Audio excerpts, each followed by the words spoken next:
Good evening, class, professor. Here we are, week number 6. This is going to act as my entry for in-class activities for week number 6. As many of you might have noticed, I wasn't there once again this weekend. I had planned to actually, my children, this previous week was their last week of school. So you can imagine when Friday hit, pretty much all week it's been pretty much, pedal to the metal. They're trying to enjoy their entire summer in one week. But so like I said, I did miss the class. I, however, just finished reviewing the module. Very lovely class, and this could have not have come at the more opportune time for myself. As many of you know, we've got a class coming up, or an assignment coming up on week 7, a paper for this very class. I, however, am also in English Comp. This week here, I've got another paper due. This will be the 5th APA style formatted paper that I've had to submit. This will also be the 2nd rhetorical essay that I've had to submit. And all of these little skills that I'm learning here are definitely going to come in handy. I have some of my own procedures and methods of overcoming writer's block. Some soft music in the background, a piece of paper, and just jotting some notes down. Generally, when I'm doing that, it might just be a word or two that will bring to my mind, will remind me of a whole paragraph or a whole sentence or a topic that I want to discuss, etc., etc. So in doing that, generally, I will not only recover what I was missing, but I will also add to. So, which brings me to the skills that we're speaking about in this class, basically how to overcome and eliminate writer's block. My notes from the class. So step 1 is pre-writing. I call this an outline. This is something that I've always done.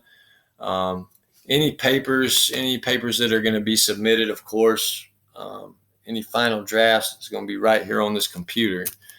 But before I even start on that, I do like to have a piece of paper in front of me where I will jot down a brief outline. Now, I know it's an APA formatted paper, so there's some things that are just carved in stone. There are different things that you can talk about in the body of the paper, which leaves a lot of room for flexibility. Starting with the introduction first, mainly and mostly for my introduction, what I like to come up with first, once I have my subject matter, I always like to come up with my thesis. This will be a persuasive, especially in a rhetorical essay, it's going to be a persuasive statement that'll kind of stick with the reader throughout the paper. And I will also insert it many times. So the pre-writing, like I said, is what I call the outline. The things that I want to be clear with right off the top is what exactly the essay or assignment is about, who will be reading it, who am I directing this to, and also the purpose, of course, of the assignment. Now, in laying out my thesis, like I said before, I do like it to be very factual, very to the point, and very convincing. I feel like that is the purpose of a thesis in any rhetorical essay. Therefore, I drive it home every time. So step number 2 would be organization. Basically, that's how you would set the paper itself up. Now, in APA, there's certain rules that are just kind of carved in stone, and it is what it is.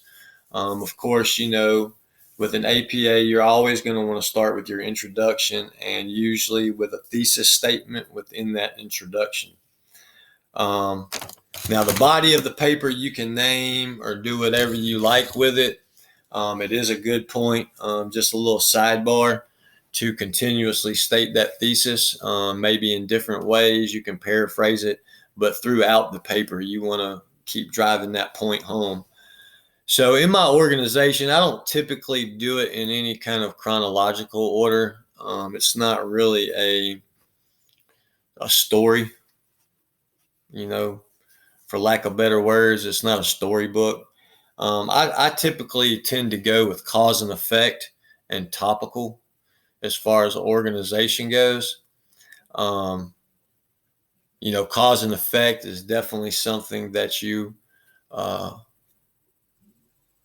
or that I would prefer, and I would suggest that others might prefer using a cause and effect organization for an APA rhetorical essay.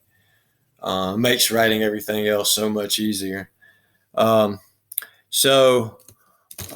again, I do want to make a note. I did make a note here on this paper, so I want to stress again that in APA formatting, you definitely want to be sure and drive home on that thesis. The thesis is basically your main point. It's your main persuasive argument. So back to the writer's block. Of course, step 3 is writing. That's when you sit down, take your outline, whatever you got there, and you just go at it. And what I suggest, I like to dedicate at least an hour, if not more, of, perfectly alone me time. Now, as I had mentioned before, I'm a single father, so like actual alone time is like next to zero around here. But I have developed over the years a way to cut out the nonsense, while I'm working. And my girls are good girls, so they generally understand if I need quiet, then I need quiet, and they'll give it to me. So in regards to as I'm writing, I would typically just go at it hardcore and just get to the end. I typically don't stop in the middle of writing my first initial portion of the paper and try to correct things as I go. I just don't. I feel like step number 4 and step number 5 is for just that. So step number 4 is revise. So generally, whenever I finished, I always, any of you that's been paying any attention to my posts here, and especially in my English comp class, I will actually share my rough draft version of this with the other students in the class for proofreading. Some of them don't have time for it. Some of the guys and girls don't have time to get back to me, so they don't. But generally speaking, I'll get 1, 2, or 3 to proofread my paper and tell me, is it flowing right? Is it clear? Do you understand everything I'm saying here? Is it convincing? Proper word choice, grammar, spelling. Typically can handle the grammar and spelling by myself, but I do like to get a second set of eyes on it. And like I said, it's got to be clear and it's got to be understandable. It is a rhetorical essay, and I am trying to make a very fine point. So I certainly don't want it to go in one ear and out the other. I want it to be an attention grabber. Must be. So as far as my APA goes, APA formatting, I do like to have that proofread. I will also, once again, there are some individuals in the English comp class that are very, very, very in tune to the APA formatting.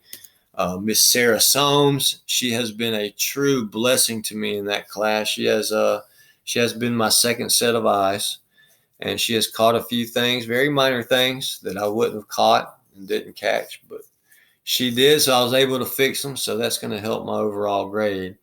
So yay for Sarah, my angel. So here we go again. Back to step number 5, proofreading. And speaking of the APA formatting, generally once I've had the actual subject matter revised and proofread. I do like to, Professor, you gave www.perla.com. I've never used that one. I will check it out. I, however, um, make use of the DeVry tools that are out there for me to use. I mean, I am going to school here and I am paying, to do this. So there is actually in the DeVry library, you can actually go to the a tutoring session. I'm sorry, not through the library, but you can go to the tutoring sessions and you can actually check submit paper for review. And you could submit your APA formatted paper and, there's several different areas that you can check off that you want them to concentrate on. So, of course, the main thing for me is always to make sure everything on that APA formatted paper is formatted properly, double space, all the APA rules. I want to make sure that I got them down because I certainly don't want to have a good paper and get nicked because I've got a reference written slightly wrong or something to that effect. So I advise everybody to make use of that tool in the tutoring button. Just pull up your module for that assignment, hit that tutoring button, and it'll give you an option to request a live session or to submit a paper for review. And there's some other options there too, but anybody can figure that one out. So that's basically my method of writing, proofreading, how I overcome writer's block. I think I've been fairly descriptive. Anybody has any questions, let me know. I do, however, want to throw something out there, Professor. As you know, this past week, as well as the week before, there were some issues with some assignments that were submitted. The first being an assignment that I actually submitted on a discussion post because it would not allow me to submit it in the proper place. So we got that one ironed out. And then yesterday, an assignment that you had already graded many, many weeks ago somehow was reposted to the comment section for another week. But anyways, we got that fixed too. But you just said something in class that, we should be sure to pay attention to the announcements because this is where you put the assignments and not always in the modules. And I just have to be completely honest with you. I just am that kind of guy. And I love this class. It's been great. Absolutely amazing. After that first little bit happened, where I ended up with a 0 on that presentation, like I said, you ended up getting it fixed back up. But I still feel like the poor grade that I got is still reflected or still affected by the fact that things happened how they did. Maybe you would have graded that paper all together and came up with the same grade, but something tells me you wouldn't have. So then we got the second issue ironed out. I did get a good grade on that one, however. But you say you're going to post them in the announcements and not the modules. I just have to suggest to you, sir, that just makes things a whole lot more confusing. It just does. This is going to be the 5th class that I've taken since coming back to DeVry, all online. And this is the only class out of those 5 where this seems to be an issue. There was never, we're going to post the assignment to a discussion. People are going to continue to miss assignments. I realize that here we are. We only got 2 weeks left. But I would just suggest that to you for the future. I just feel like it's too confusing, too many things to watch. And then you've got a module with an assignment, and then you've got an announcement with an assignment. It just seems like you could aggregate all that into the modules. Every other class does it. Maybe there's something I'm missing. I'm not sure. But like, as I said before, ever since that first little instance, I've been very discouraged about this. I still feel like it affected my grade. I had an A all the way through this, every class up until that point. And although I'm still sitting at a B, I don't know. Maybe I do put out B grade work, but I feel like I put out A grade work. So anyhow, that being said, it is what it is. Other than that little issue, I have enjoyed this class immensely, and I feel that we have all learned some very valuable skills here in regards to learning, and also in regards to dealing with problems. Um, I think I might have learned my lesson on that first week that the way I handled that problem probably wasn't the right way to do it.